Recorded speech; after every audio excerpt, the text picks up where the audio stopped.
타락스토리 45장 아담의 형상으로 하나님과 동행하는 의인들, 제목이 좀 바뀔 거예요. 수정된 교재에는 제목이 바뀔 텐데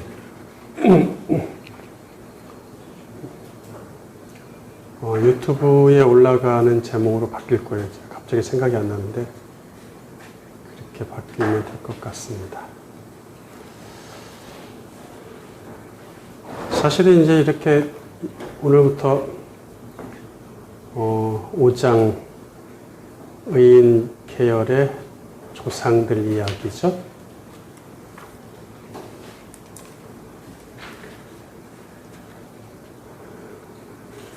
이걸 연구하는 게 사실 좀 시간도 많이 걸리고 어렵고 해서 제가 이번 주에는 평범한 설교를 하려고 1시간 만에 설교문을 하나 만들었어요. 그래서 그걸로 그냥 간단히 한 40-50분에 설교하려고 했어요. 이번 주에는 좀 힘이 들어가지고. 그러다가 어젯밤에 다 지워버렸습니다. 도저히 그거는 설교를 못하겠더라고요.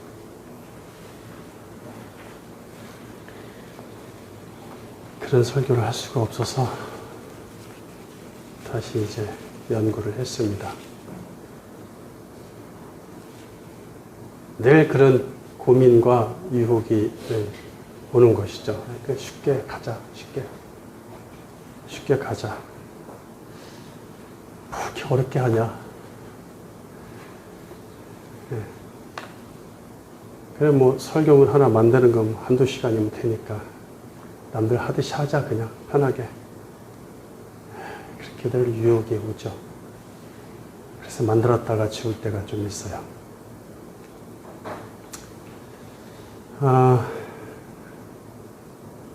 창세기 5장의 전체적인 이 이야기를 가지고 하나로 얘기하면 참 좋을 텐데 전혀 그럴 수 있는 분량이 아니죠. 그래서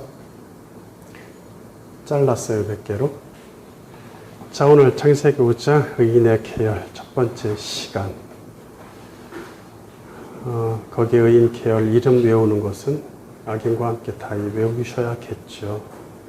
아담, 셋, 에노스, 케난, 마할랄렐, 야렛, 에녹, 무두셀라, 라멕, 노아. 첫 번째 챕터 첫사람 아담의 역사 기록. 1. 톨레도트의 개념. 창세기 4장의 가인을 통해 형성되는 악인 계열과 그들의 삶을 이야기했다면 5장은 셋을 통해 형성되는 의인 계열과 그들의 삶을 이야기합니다. 4장은 흥미로운 여러 가지 에피소드가 있으므로 할 이야기가 좀 있죠? 라멕 이야기, 야발, 유발, 두발 가인 이야기, 뭐 이런 것들. 가인 이야기들이 또 가득하죠. 반면 5장은 몇 세에 자식을 낳고 몇 세에 죽었다는 계보가 반복되고 그게 이제 주가 되다 보니까 특별히 할 이야기가 없어요. 그래서 5장에서 할 이야기는 약방의 감초처럼 에녹 이야기가 사실 전부죠. 그러나 5장은 악인과 비교되는 의인의 삶을 이야기하므로 그들의 삶이 어떠한지를 명확히 찾아내지 못한다면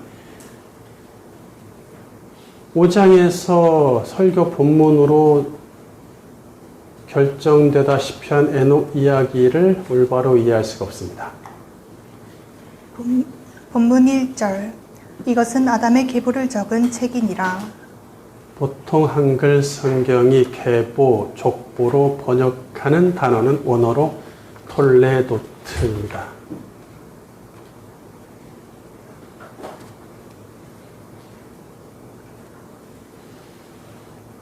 이게 이제 복수형으로만 쓰이죠. 톨레다의 복수형인데 이는 낳다, 생산하다란 뜻을 가진 얄라드의 명사형으로 출생, 생산, 세대, 역사를 뜻합니다. 누가 누구 낳다 할 때 얄라드가 쓰이는 거예요. 그때도 쓰이고. 이것은 단순히 사람의 출생만을 의미한다기보다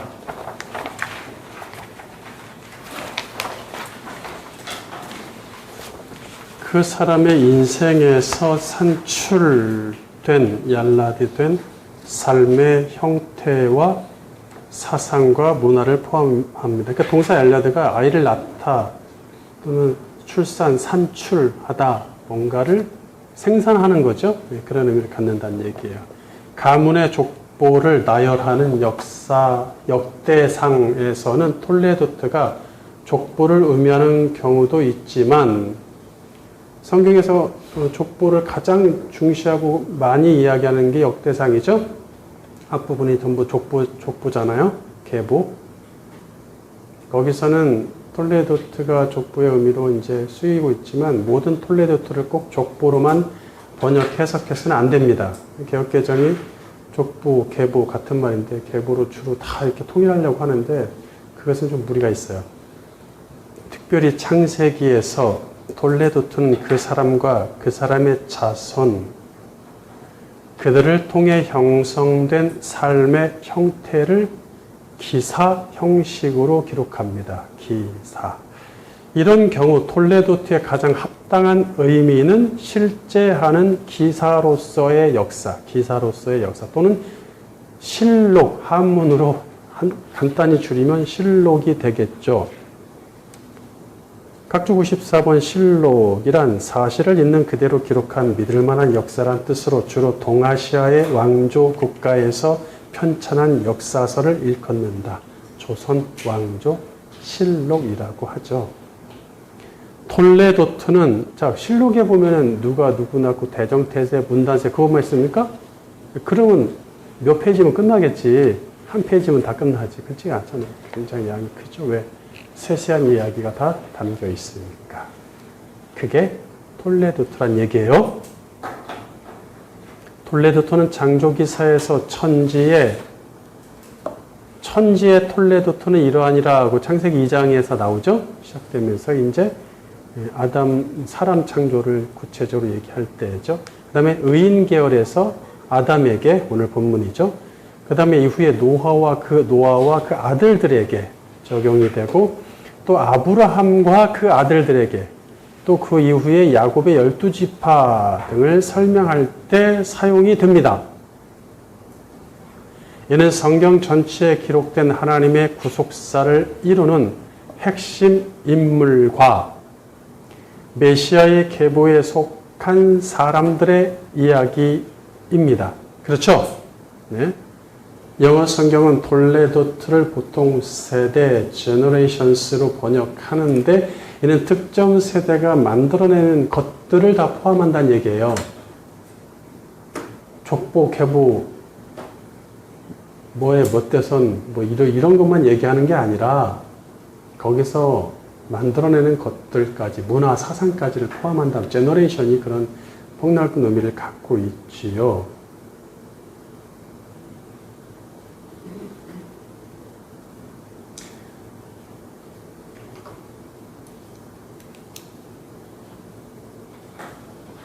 각주 95번이 저 밑으로 가야 되는데 여기 있네. 적은 책이니라. 계보를 적은 책이니라 해서 원어로 적은 책이니라는 원어로 세페르입니다. 세페르인데 자세히 말하다, 계산하다, 계수하다 또는 다시 계산, 다시 계수하다는 의미도 있어요. 뜻의 사파르의 명사형입니다. 사파르의 명사형입니다. 지금 원어의 세페르는 적은 책이니라 했는데 이건 의역이 된 것이고, 그래서 세페르는 책, 문서, 기록, 설명하는 것을 뜻합니다. 따라서 세페르 톨레도트는 의인계열 조상들의 역사의 기록 또는 세대의 기사라고 번역하면 좋을 것 같아요. 각주 95번이 여기로 와야 됩니다. 각주 95번. 영어 성경은 세페르 톨레도트를 족보 이상으로 본다.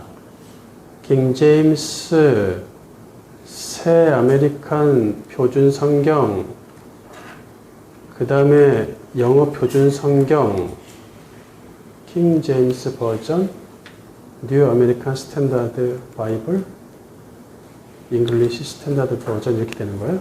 KJV, NASB, ESV 등은 그 세대의 책으로 번역을 해요. 그 세대의 책이다. LSV 직역성경이죠. 이거는 세대에 대한 설명으로, 그 다음에 ISV, 인터내셔널 스탠다드 버전, 이것은 역사의 기록으로 번역을 합니다. 그러니까 좀 특이하게 보는 것이죠. 단순히 족보 나열 뭐 이런 게 아니라 이는 매우 중대한 역사적 기록이자 하나님의 관심사입니다. 4장에도 똑같은 기록, 똑같은 형식으로 나오죠. 가인 가문 얘기할 때 거기 그것에는 세페르 톨레도트란 명칭을 붙이지 않습니다. 네, 가치가 없어요. 그걸 붙일 만한 가치가 없어요. 역사의 기록, 세대의 기사라는 말을 붙일 만한 가치가 없다는 얘기예요.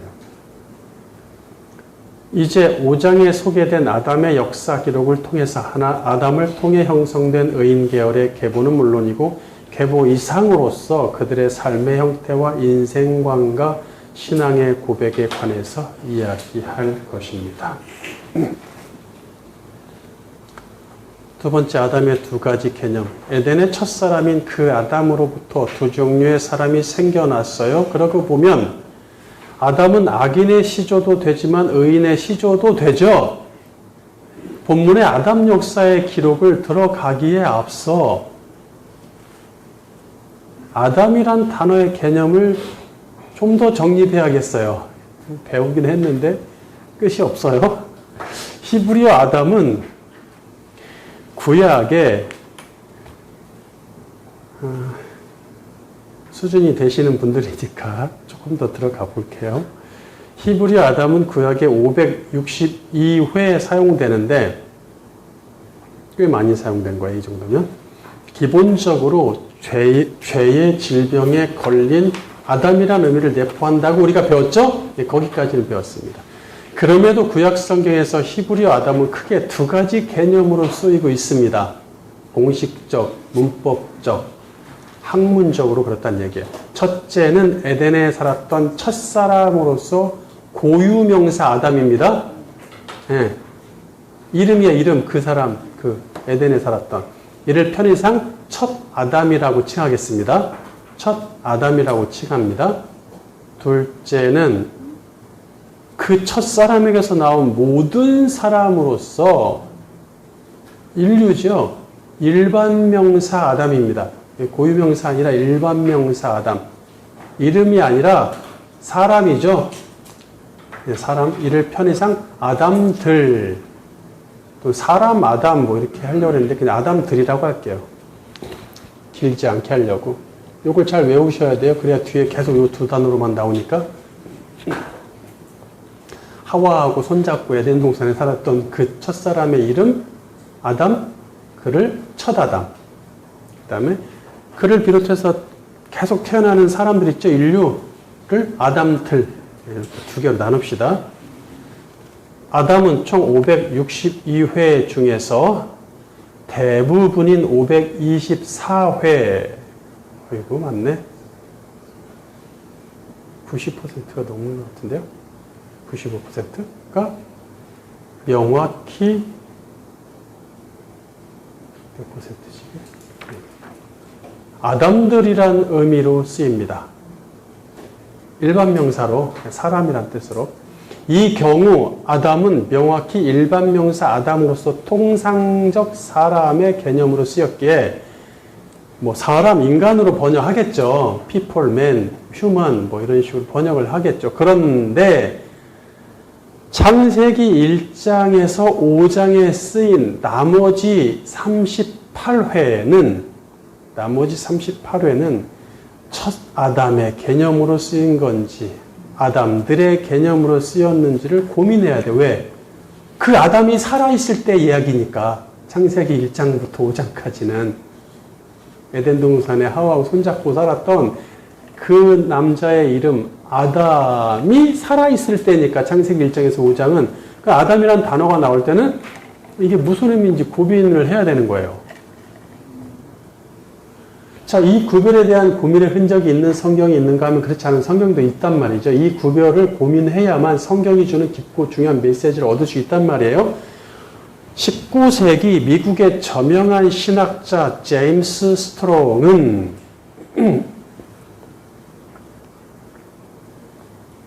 성경 좀 안다는 사람들은 일반 평신도도 알아야 돼요. 알고 있습니다. 여러분 제가 어플 베들레헴 성경이나 이런 거 보시라고 하죠.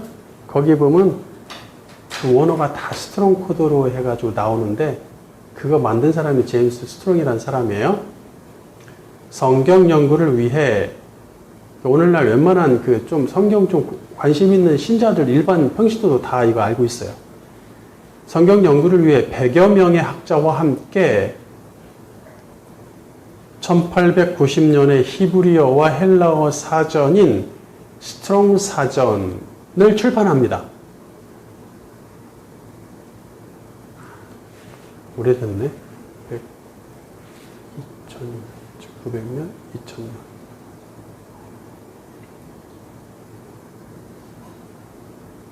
1100몇 년이 흘렀죠?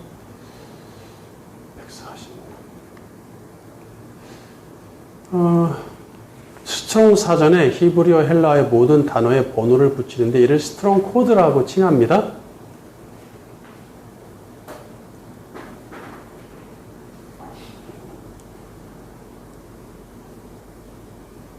그러니까 우리 국어사전 보면 기역, 니은 순서로 있죠? 철자, 스펠링 순서로 해가지고 쭉 나열해놨잖아요. 단어들을. 그런 식으로 해놨단 말이에요. 이렇게 쭉. 그래서 한글은 번호가 없는데 이거는 번호를 붙여놨어요. 네, 몇천 개, 5천 개, 7천 개. 히브리어가 7천 개인가? 헬라어가 5천 개가 넘는데 그 정도 됩니다. 번호가.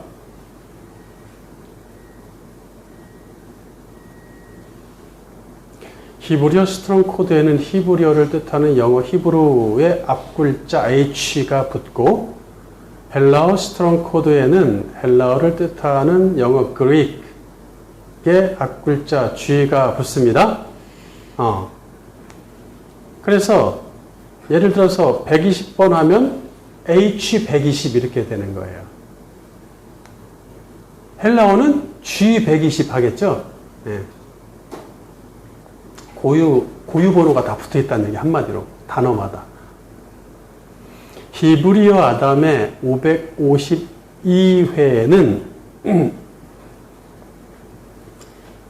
일반 명사인 아담들의 개념으로 보고 스트롱 코드 120번으로 구별합니다. 스트롱 사전이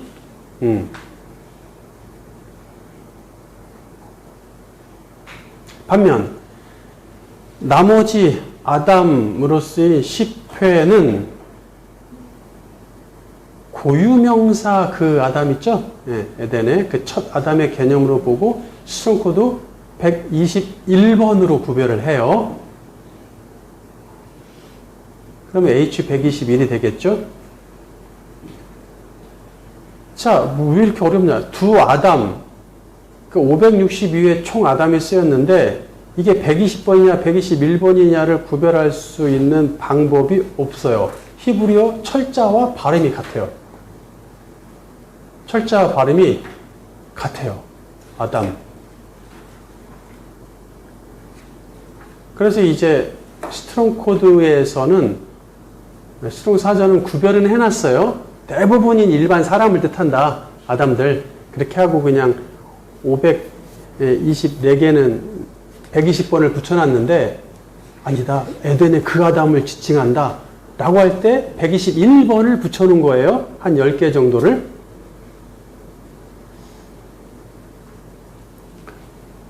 스트롱 코드 121번은 그러니까 두 아담의 히브리어 첫자와 발음이 동일하게 세밀한 구별이 필요하다. 스트롱 코드 121번은 첫 아담에 관한 이야기인 창세기 1장에서 5장에 당연히 들어있어야 되겠죠. 거기 아담이 활동하고 다니니까 아직.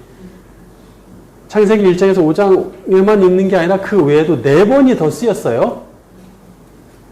자, 이제 그 4번을 한번 볼게요. 어딘지 몇 개 안 되니까 이스라엘이 요단강을 건널 때 하나님은 아담 성읍에 물더미가 생기게 하셔서 물이 한참 우기 때, 많을 때란 말이에요.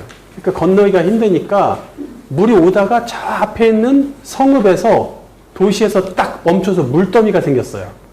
왜냐? 계속 내려오잖아요. 물은. 내려오니까 근데 막으셨으니까 물더미가 생기죠. 그 물더미가 생긴 도시 이름이 아담 성읍이에요. 네. 그래서 마른 땅을 그들이 건너죠. 여호수아 3장 16절. 곧 위에서부터 흘러들이던 물이 그쳐서 사르단에 가까운 매우 멀리 있는 아담 성읍 변두리에 일어나 한 곳에 쌓이고 아라바의 바다 여미로 향하여 흘러가는 물은 온전히 끊어지매 백성이 여리고 앞으로 바로 건널세. 네. H121번. 고유명사 그 첫 아담이다. 왜냐? 이때 아담 성읍은 인류의 시조인 첫사람 아담을 생각하여 성읍 이름을 지었다고 봅니다. 당시에 성읍 이름이 대체로 사람의 이름에서 비롯되는 경우가 흔하기 때문에 고대 히브리인들한 저기 메소포타미아 쪽이나 이쪽이 다 그래서 팔레스타인 쪽이 가장 근거 있는 얘기죠. 그 다음에 4번 중에 역대상 1장 1절은 첫 아담의 족보를 나열함으로 명확히 스톤코드 121번일 거예요. 역대상 1장 1절. 아담, 셋, 에노스, 게난, 마할랄렐, 야렛. 예, 쭉 가죠. 쭉 가는데 이제 예수님의 족보로 해가지고 쭉 가는데 뭐 1장, 7장, 8장 뭐 뒤에도 계속 나오죠. 그런데 시작이 아담이란 말이에요. 그게 고유명사 첫사람 아담이다. 그 다음에 세 번째.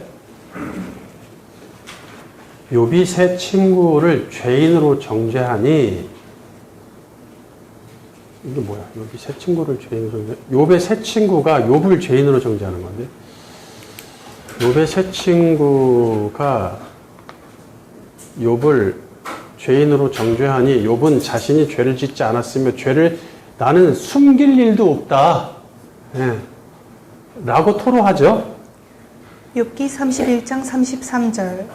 내가 언제 다른 사람처럼 내 악행을 숨긴 일이 있거나 나의 죄악을 나의 품에 감추었으며. 욥기 31장 33절 흠정령. 혹시 내가 내 불법을 내 품에 숨김으로 아담같이 내 범법들을 덮었던가. 그러니까 우리 개역개정은 첫 아담으로 쓰인 121번을 그냥 사람, 타인, 사람, 일반 사람, 예, 일반명 사람으로 번역해놨기 때문에 여러분들은 이 구절이 눈에 안 들어왔을 거예요. 전혀 들어오지 않죠? 이렇게 그냥 하고 있습니다. 사람처럼 뭐 사람들이 보통 숨기니까 자기 잘못한 거 이렇게 하고 지나갔을 거예요. 근데 스토론 코드는 121번 고유명사 그 아담, 에덴의 그 아담으로 얘기하고 있다. 그리고 그게 맞다고 보는 것이죠, 우리도. 그래서 본뜻에서 개혁개정 벗어났지만 흠정녀처럼 첫사람의 개념이 정확히 전달되도록 번역해야 된다는 것이죠. 대문자 ADAM 아담 할 때 A도 뭘로? 대문자로 시작해야 이름이죠. 고유명사. 욥은 첫 아담이 금지된 나무를 범했음에도 불구하고 하나님 앞에서 자기 죄를 숨기고 시치미를 뗐죠. 네, 그 사건을 떠올리는 거예요. 야, 우리의 아주 최고 조상 아담이 하나님 앞에서 죄를 숨기더라. 시치미를 떼고. 나는 그렇게 못한다. 이 얘기하는 거예요. 자기 정당성을 얘기하는 것이죠.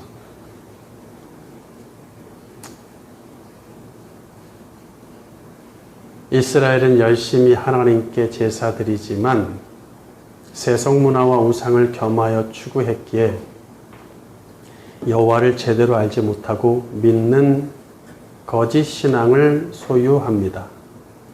그러니까 신앙생활을 하고 있어요. 종교생활도 열심히 합니다. 근데 자기가 믿는 신을 몰라. 신이 무슨 생각하고 무슨 뜻을 가지고 있는지를 모르고 믿는. 하나님은 이를 지적하시면서 첫 아담이 언약을 어기고 금지된 나무를 범하여 반역했던 사건을 떠올리시죠. 호세아 6장 6절. 나는 인애를 원하고 제사를 원하지 아니하며 번제보다 하나님을 아는 것을 원하노라. 그들은 아담처럼 언약을 어기고 거기에서 나를 반역하였느니라. 그렇죠. 이런 걸 사람이라고 번역하면 속뜻을 찾기가 어렵습니다. 깊은 뜻을, 본뜻을. 그냥 뭐 그런가 보다 하고 지나가는 수밖에 없죠. 세 번째, 본문에 쓰인 아담의 개념에 관하여. 그럼 오늘 본문에 스트롱 코드 121번인 고유명사 첫 아담의 개념이 4번 쓰였단 말이에요. 그렇죠? 역시 아담의 이야기는 맞나 보다. 그 아담. 4번 쓰입니다. 이는 창세기 5장이 계속되는 첫 아담의 이야기임을 말해주고 있다는 얘기죠. 본문 1절. 이것은 아담의 계보를 적은 책이니라.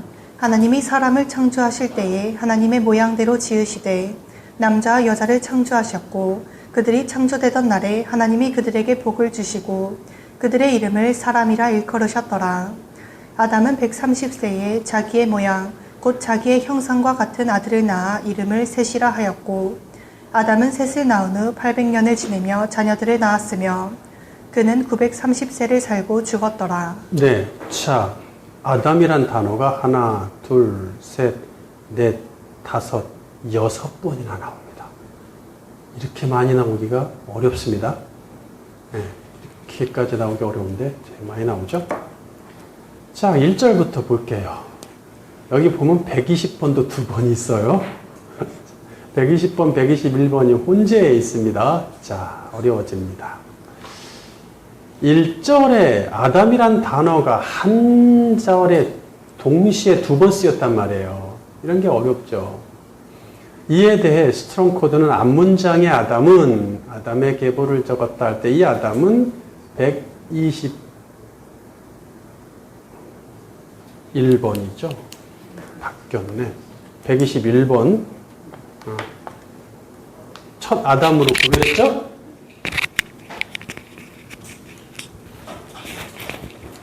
(121번) 첫 아담으로 구별했는데 그래서 대부분 성경은 아담으로 번역합니다. 아담의 족보, 계보다, 아담의 세대에 대한 기록이다. 뭐 이런 식으로 아담, 그 아담, 대문자 아담, 고유명사 아담으로 구별을 하니까 이제 그렇게 번역했어요. 반면 뒷문장의 아담이 발음도 스펠링도 똑같은데 이 아담은 일반 명사 아담들로 구별했기에 대부분 성경이 사람으로 번역하면 되겠죠? 네, 사람. 아담들은 우리끼리 쓰는 말이에요. 다른 데서 가서 그런 얘기하면 못 알아들어요, 하나도. 우리끼리만 쓰는 얘기니까. 그러니까 사람, 아담들인 사람으로 번역을 한단 말이에요. 같은 구절에 연속 2번 쓰였는데 앞하고 뒤하고 번역이 달라지는 엄청난 일이 완전히 다른 거 이거는 120번과 121번은 완전히 다릅니다. 네.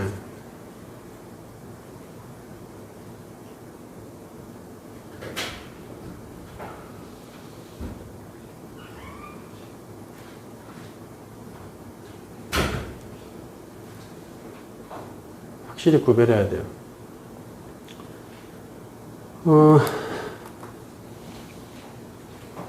스트롱 코드의 정확성과 권위는 인정받았기에 그렇게 구별함이 충분히 일리가 있어요.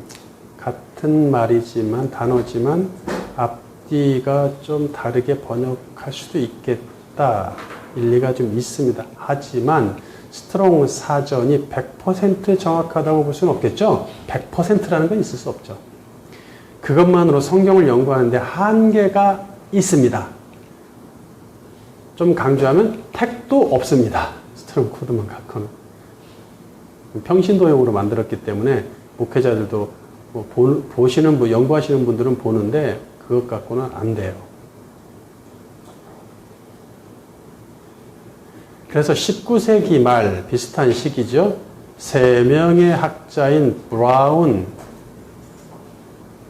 프란시스 브라운, 드라이버, 세무엘 롤스 드라이버, 그 다음에 브릭스, 찰스 어거스터스 브릭스라는 사람이 20년 동안 히브리어를 연구하여 평생을 바쳤네.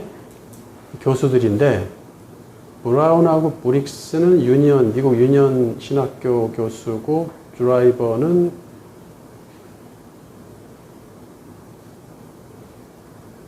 옥스퍼드대 교수죠. 구약학 교수. 그래서 20년 동안 히브리를 연구해 1906년 히브리어 사전의 절정인 BDB 사전을 완성합니다. BDB는 브라운의 B자, 드라이버의 D자, 브릭스의 B자. 그죠? 첫 단어를 가져서 DVD 사전이다. Definition. 스트롱 사전은 히브리어 철자 순으로 구성되어 있다고 아까 얘기했죠? 뭐 기억, 니은, 디귿, A, B, C, D 영어 사전처럼. 그래서 빠른 단어 검색을 위한 초중급자용 미니 색인 사전. 색인이라는 게 무슨 말인지 아시죠? 사전이나 성경에 보면은 창세기 출, 창출래 이렇게 해가지고 반달로 구멍 뚫어놨죠? 그래서 바로 잡을 수 있도록 그게 색인입니다. 네, 그런 식으로 사전도 A, B, C, D 이런 거에 그 A자 이렇게 뚫어놔가지고 파놔가지고 손으로 딱 잡기 좋게 해놨죠? 두꺼우니까. 예, 아주 그건 기발한 거죠. 아주 기발한 아이디어. 누가 이렇게 했는지 몰라도 대단해요. 그렇게 미니 색인 사전입니다.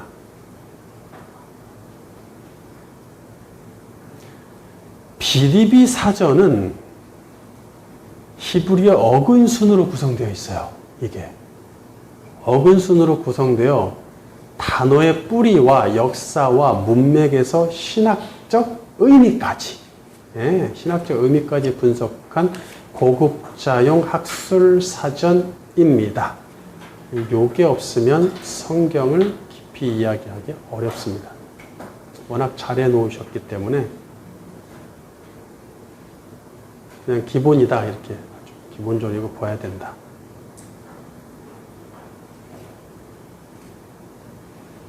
물론 이제 한글로 된 게 없어서 좀 아쉽긴 한데 영어로 돼 있어서 좀 어렵긴 하지만 한국 사람들한테는 보실 수 있는 분들도 보시면 좋습니다. BDB 사전은 스트롱 코드의 120번과 121번을 구별하지 않습니다. 똑같은 단어니까 똑같은 발음이고 똑같은 스펠링인데 히브리어 아담을 고유명사 첫 아담과 일반 명사 아담들로 통합해서 본다는 얘기예요. 아담이란 단어는 120번과 121번을 동시에 갖고 있는 뜻이기 때문에 문맥을 고려하여 두 개념 중 합당한 개념을 선택하라는 얘기예요. 해석이 중요하다는 얘기죠. 선택해야 된다. 이로써 본문 1절에 120번과 아담과 121번 아담이 동시에 나왔죠? 이것을 어떤 개념으로 보아야 할지를 고민해야 한다는 얘기죠. 틴데일 성경은 이 둘을 일반 명사 아담들 맨으로 통일하고 제네바와 페시타 영역은 고유명사 첫 아담 A의 대문자죠. 사람 이름은 첫 스펠링이 대문자니까 그렇게 통일을 해놨어요.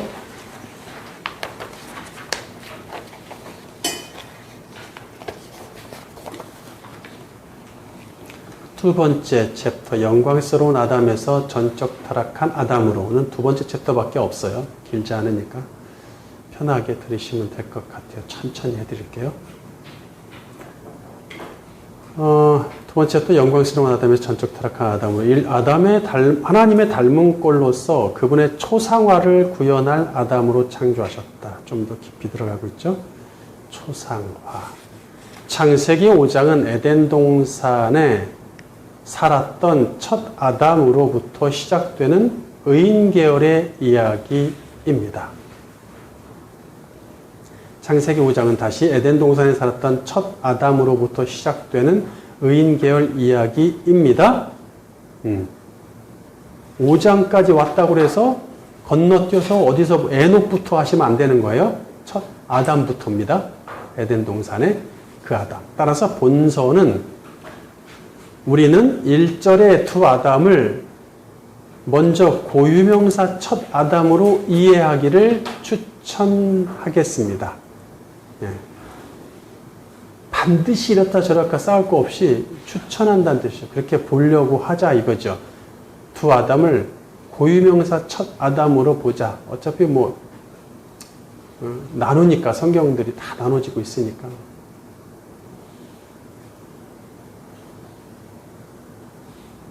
통일을 해도 된다는 얘기죠. 스트롱 코드는 나누죠. 나누지만 통일을 해도 된다는 거예요. DVD의 고견대로. 동시에 그들이 근본적으로 죄의 고질병에 걸린 아담들이며 그들 스스로 자신의 처지를 알았다는 사실을 염두에 둬야 되는 거예요.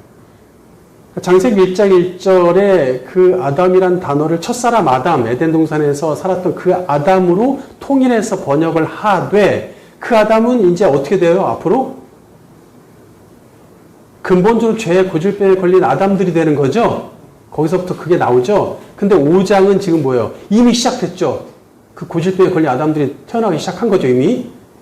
그래서 그 두 가지를 염두에 둬야 되는 거예요.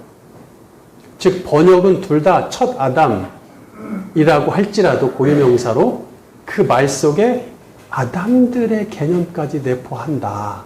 이렇게 보시면 맞습니다. 본문 1절. 이것은 아담의 계보를 적은 책이니라. 하나님이 사람을 창조하실 때에 하나님의 모양대로 지으시되. 하나님이 사람을 창조하실 때에서 때는 원어로 낮, 날, 하루, 기간을 뜻하는 욤이 쓰였어요. 욤은 하루를 의미할 수도 있지만 한 날이나 개념을 의미할 수도 있다 그랬어요. 기간을. 하루일 수도 있고 몇 년, 몇십 년, 몇백 년, 몇천 년일 수도 있습니다. 이 욤이란 단어가 아주 요상하죠. 따라서 창조하신 날에라고 번역이 돼야지 창조하실 때에라고 하면 조금 막연해지죠. 날이라는 말이 좀 더 좋습니다. 날, 창조하신. 이는 의도적으로 창조 여섯째 날을 연상시키고 있기 때문이죠.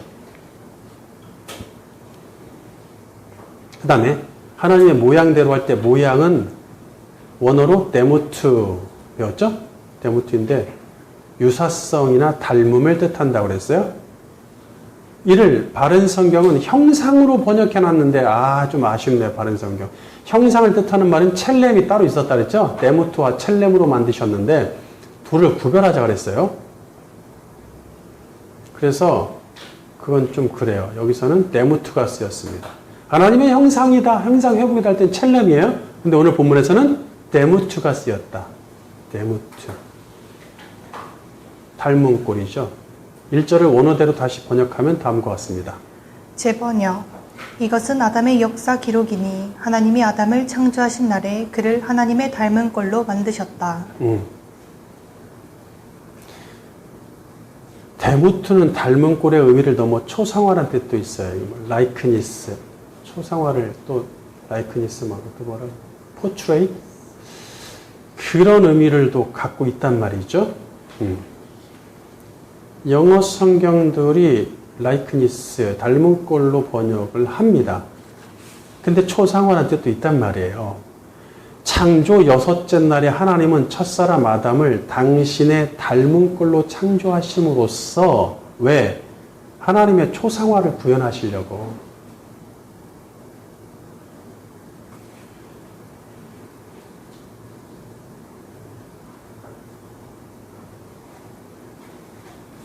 이거 도를 넘으신 거 아닙니까? 아닙니다. 그래야 누구하고 연결되죠? 그리스도와. 무리가 없습니다. 전혀. 이것이야말로 창조 세상에서 모든 피조물을 통틀어서 가장 영광스럽고 존귀한 존재가 아닐 수 없습니다.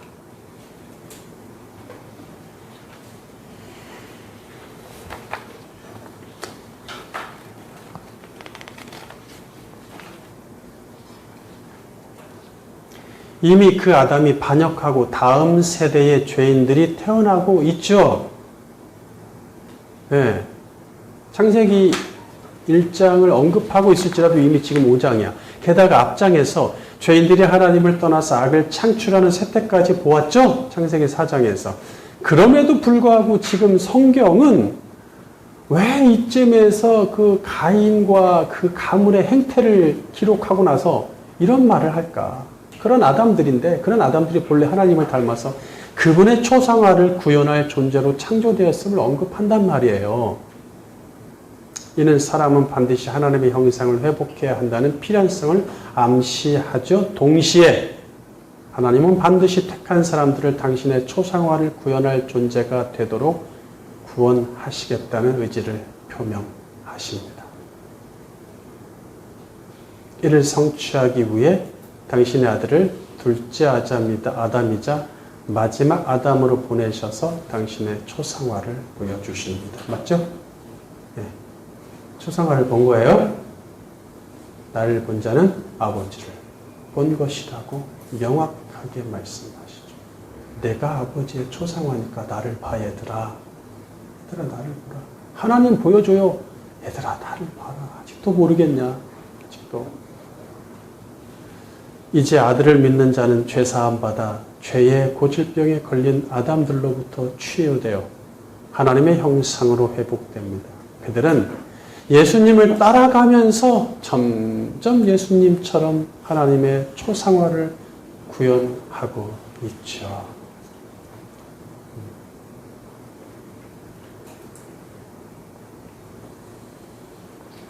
예수님을 따라갔던 사도들이 그렇게 예수님과 똑같이 죽죠. 네, 초상화를 구현하죠. 두 번째, 창조 6째 날부터 시작되는 의인 계열. 이어서 창조 6째 날에 사람을 남성과 여성으로 창조하셨던 기사를 또 가져오죠. 2절 남자와 여자를 창조하셨고 그들이 창조되던 날에 하나님이 그들에게 복을 주시고 그들의 이름을 사람이라 일컬으셨더라. 여기서 남자는 원어로 남성 수컷을 뜻하는 자카르이고 여자는 여성 암컷을 뜻하는 네케바입니다. 그러니까 남자 여자로 만드셨다 보다도 성을 구별하고 있잖아요. 이시 이샤가 아니니까 사람을 두 가지 성으로 구별하여 창조하심을 언급하는 이유는 정확히 창세기 1장의 창조 6째 날을 연상케 하려는 것이다. 더 창조 기사의 6째 날을 더 연결시키려고, 더 확실하게, 다른 데 못 가게. 거기서부터 해석과 번역이 시작돼야 된다, 이런 얘기죠. 따라서 남자와 여자보다는 남성과 여성, 메일, 휴메일로 번역해야 합니다. 금정역이 1장과 5장을 남성과 여성으로 통일해서 번역을 잘했어요. 창세기 1장 27절 흠정역 이처럼 하나님께서 자신의 형상으로 사람을 창조하시되 하나님의 형상으로 그를 창조하시고 그들을 남성과 여성으로 창조하시니라. 창세기 5장 2절 흠정역 그분께서 그들을 남성과 여성으로 창조하시고 그들을 창조하시던 날에 그분께서 그들에게 복을 주시며 그들의 이름을 아담이라 부르시니라. 우리 개역개정 사람이라 부르시니라 했죠? 근데 여기는 아담이로 바뀌었죠? 그들의 이름을 사람이라 일컬으셨더라. 우리 한글 개역개정에서 사람도 원어로 아담입니다. 수롱사전은 이 아담을 120번 그냥 사람들, 아담들이다 로 봄으로써 대부분 성경이 사람으로 번역을 해요.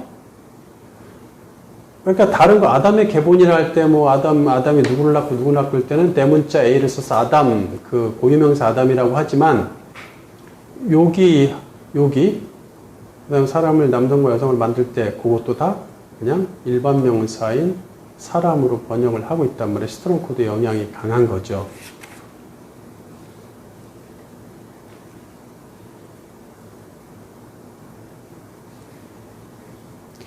바른 성경은 히브리어 아담이라고 각주를 달아놨어요. 그러니까 하나님께서 그들을 남자와 여자로 창조하시고 그들이 창조되던 날에 그들에게 복을 주시며 그들의 이름을 사람이라 부르셨다. 근데 히브리어 보니까 아담이라고 써있거든? 그 각주는 달아놨어요. 고유명사 아담. 자, 앞서 영어 성경 중에 통일하는 성경이 있었죠? 틴데일, 제네바, 페시타 영역. 그 성경들은 여기서도 앞에서 창세기 5장 1절에서 통일했던 것을 그대로 따라갑니다. 그대로 따라가요. 그래서 틴데일 성경은 이 2장에 아담을 아담들로 번역을 하고 일반 명사, 제네바와 페시타 영역은 고유명사로서 첫 아담으로 번역을 하죠.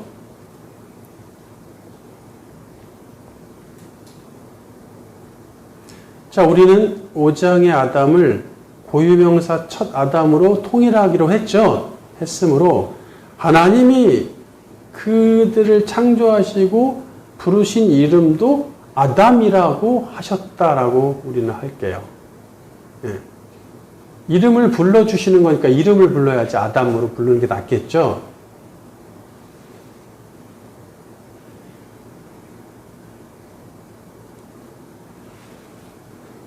자식을 낳고 인간 이렇게 부르진 않잖아요. 예. 뭔가에 이름을 붙이죠. 뜻을 붙이죠. 그래서 고유명사화 시키죠. 즉 하나님은 사람을 남자와 여자로 창조하신 후 그들을 아담들이라 부르신다는 거죠. 아담들로 부르신다. 아담이 다 되는 거예요. 다 아담. 2절을 원어대로 다시 번역하면 다음과 같습니다. 재번역.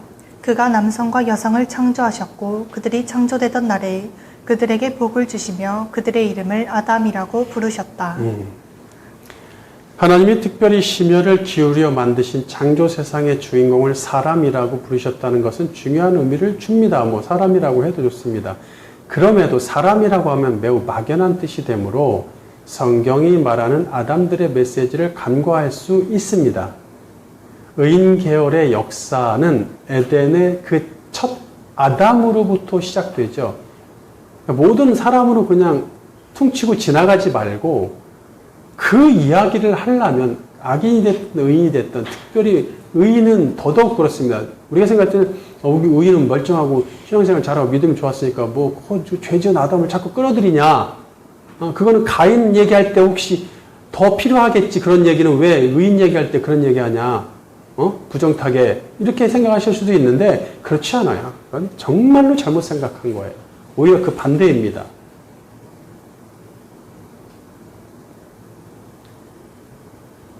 왜? 의인계의 역사는 에덴의 그 첫 아담으로부터 시작되기 때문에 그렇죠.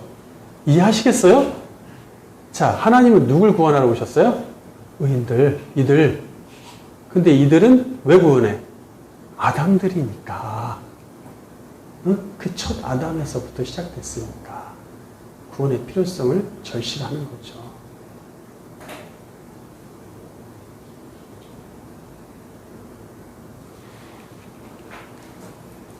이것은 매우 중요한 진리이니 성경이 요구하는 의인의 개념을 알려면 첫 아담에서부터 출발해야 합니다. 세 번째.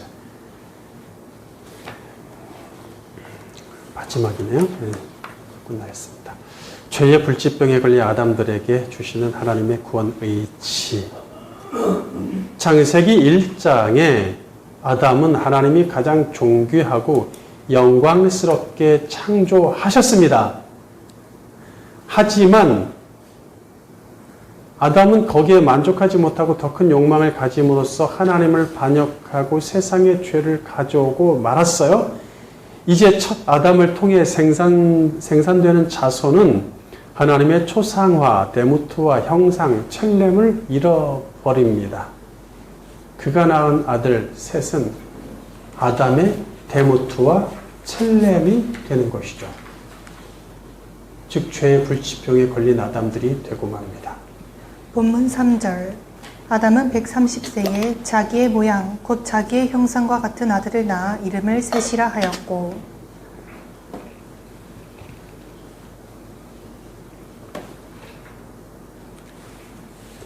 아담의 2대 셋은 자신이 죄의 불치병에 걸렸음을 직시합니다. 그는 유일한 해결책을 가지신 하나님을 바라보면서 구원자 여호와의 이름을 부르며 살았습니다. 그리고 그의 신앙의 고백을 담아 자식의 이름을 지독히 나약한 인간이라는 의미인 에노스라고 불렀죠.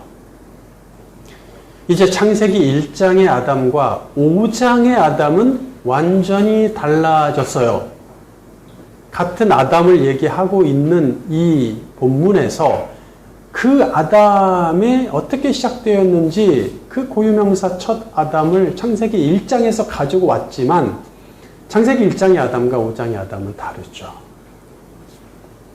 5장부터 태어나는 아담들은 남자이건 여자이건 죄의 불치병을 가지고 태어난다는 얘기예요.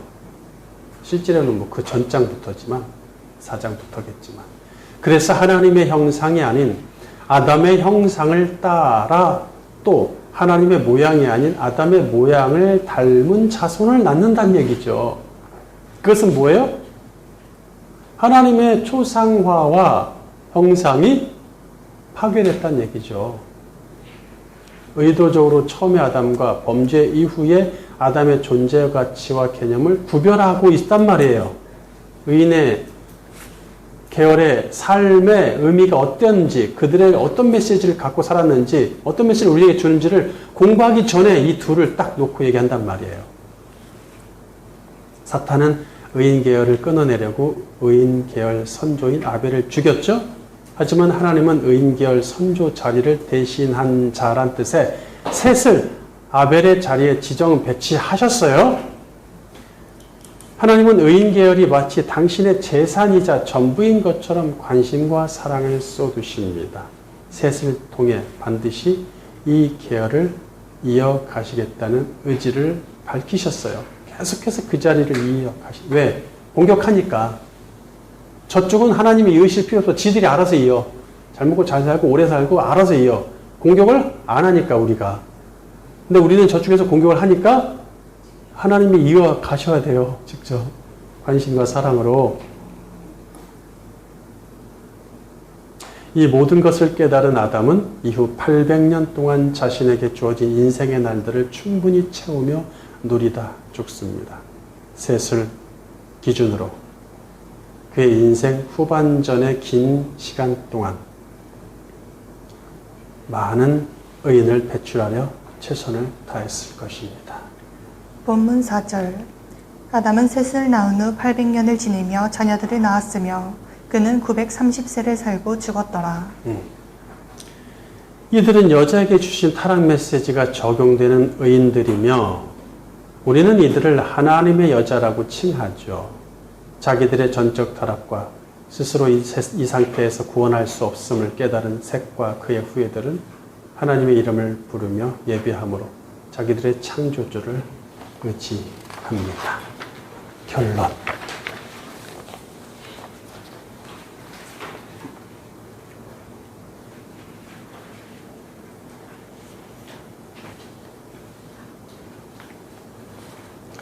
자기 자신이 죄인이며 무능하여 여기서 벗어날 수 없어서 멸망하고 말 것이라는 자각이 있어야 창조주이자 구원자 여호와를 바라보게 되어 있습니다. 하나님 이제는 좀 그만 고생하고 등 따시고 좀 살게 좀 해주세요. 먹고 살게? 그럼 어떻게 될까요? 하나님 의지하지 않습니다. 절대로. 어떤 교인들은 자신들이 예수를 믿고 구원받았으니 만사형통하는 강자임을 그냥 다 잘되고 뭐 쭉쭉쭉 가 그냥 자식이고 뭐고 그것을 보여주기 위해 열을 올리죠. 그래서 오늘날 교회는 강자 경쟁에 놓여 있어요. 가인의 가문은 얼마나 강하고 안정적인지를 보여주었습니다. 하나님은 그런 자들에게 긍휼을 베풀지도 않으시고 도움도 주지 않으시며 그 사람의 삶에 아예 개입하시지 않으실 것입니다. 왜냐하면 스스로 강하게 되고 있고 충분히 강하기 때문이죠. 그들에게는 도무지 영적인 파워를 찾아보기 힘듭니다. 약함을 인정하고 하나님의 긍휼을 기대하면서 하늘을 바라본다면 그분은 그에게 찾아오셔서 개입하시고 긍휼을 베푸신단 말이에요. 구원받았다고 해서 이전에 불치병에 걸린 아담이 강자가 되진 않습니다. 주님 오실 때까지 또는 우리 인생이 끝날 때까지 우린 여전히 지독히 나약한 에노스로 살아가야 하겠죠. 따라서 하나님의 이름을 부르고 그분을 의지하는 일은 계속되어야 합니다.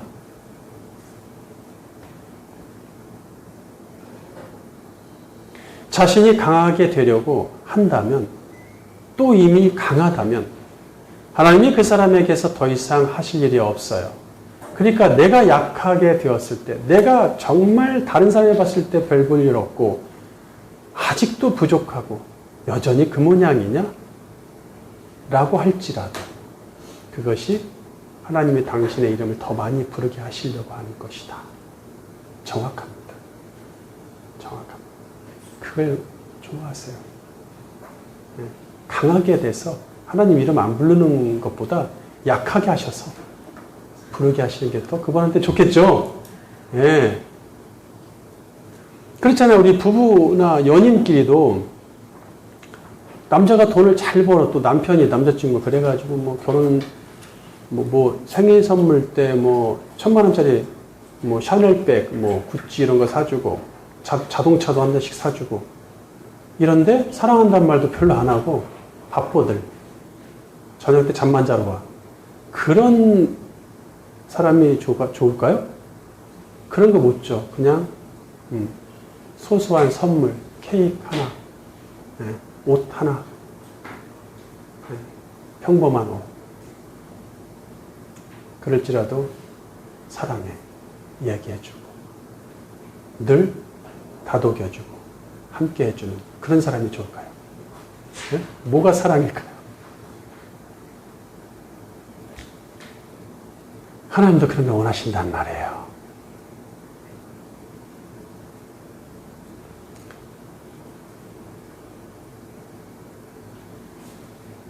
의인의 조상들은 땅에서 인생의 세력과 힘에 관심이 없으니 당연히 나약할 수밖에 없었죠. 강한 자들 보여줬잖아요. 사장에서 그냥 적나라하게. 그러나 육적 강함에서 영적 강함이 나오지 않고 오히려 육적 약함에서 영적 강함이 나옵니다. 약할 때 강함 되신다.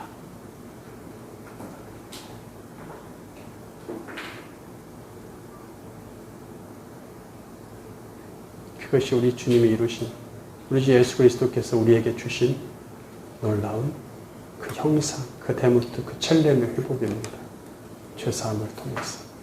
하나님의 형상으로 회복되어 그분의 초상화를 구현하는 진정한 강자로 살아가시기를 주님의 이름으로 축원합니다.